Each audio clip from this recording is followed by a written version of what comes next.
Chapter 1, Part 3. The snow started to fall in bigger flakes and forced me to slow the car down to more than a slow pace, albeit I was not driving that fast. It did, however, reduce the road noise. Behind the rumble of the car, I heard a hum. The noise was soft, and how Echo managed to listen to it above me singing and the vehicle was beyond me. She had to have had dogs hearing, the humming was so faint. There were no power lines around, or so I thought. If there were, I certainly did not see them in the dark, or from the massive amount of snow falling to the ground. "Richard!" shouted Echo. "Look where you're driving!" My focus was so much on the humming noise that I neglected to look further down the road. I pulled the steering wheel hard to the left and missed a tree that had fallen onto the roadway. Fortunately, I missed hitting the tree, but my steering brought us onto a very rough patch of road. The car bounced around roughly, and Echo screeched. I managed to get the car back onto our side of the road to a better and less rough patch of pavement.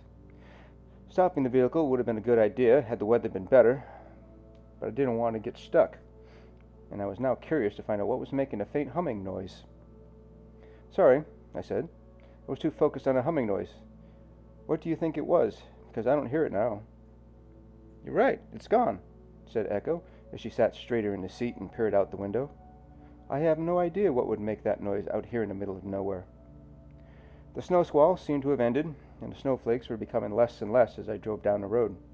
The pavement, too, was becoming less and less rough. My hopes were on the rise, as we might be getting closer to civilization and a hot meal. "I don't know, Echo. If I hadn't heard the humming myself, I would have said you imagined it," I said. "Thanks a lot," retorted Echo with a smirk. "I know you think I'm crazy at times, but I wouldn't make something like that up. Not after what we experienced in the exclusion zone. Our adventure in Belarus was once-in-a-lifetime experience. If I never went into the forest again, I would be a happy man. Echo and I saw things that no person would ever think existed.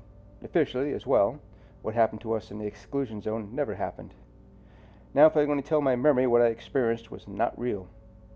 "What's that up in the sky?" I asked, as I spotted the strange light show I had seen earlier on the black skyline.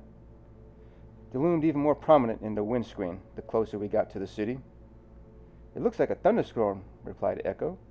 "Do you think it's possible to have lightning during a snowstorm?" "No," I said as I shook my head. "I don't think it's not lightning." I imagined that she was trying to come to a logical conclusion about what we were looking at. To me, they were just mysterious lights off in the distance. The snow started to slow down to a few tiny flakes down onto the road and onto our rental car. I could see the lights clearly in the clouds. Bright flashes erupted and then disappeared repeatedly enough so to catch a person's attention. If I would have guessed, the flashing lights were appearing just outside the city limits of Lutsk. I was certain we wouldn't be the only people seeing this natural phenomenon. "What if it's a UFO?" wondered Echo out loud. Ever since the mishaps in Belarus, Echo has had a fascination with aliens. There are more books about UFOs and alien abduction than there were in my own personal reading collection. Sure, I like a good sci-fi book, but most of my reading material consisted of spy novels. I tried once to read one of her alien abduction books, but it seemed closer to science fiction book than reality. "It's not a UFO," I said, trying to be convincing more on my behalf than for Echo's. "We can't even see what's causing the light anomaly." Echo turned to face me. "See? Even you think it's a UFO, but are too scared to admit it."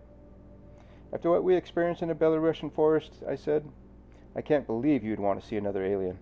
I think we should be careful about calling the lights in the sky is being caused by an alien spacecraft." From the car's vantage point, the flashing lights looked like they should be a thunderstorm. The only difference was it was snowing and not raining. I would stick to this belief because the alternative would mean facing my fears. I would then be admitting we were looking at an alien spacecraft.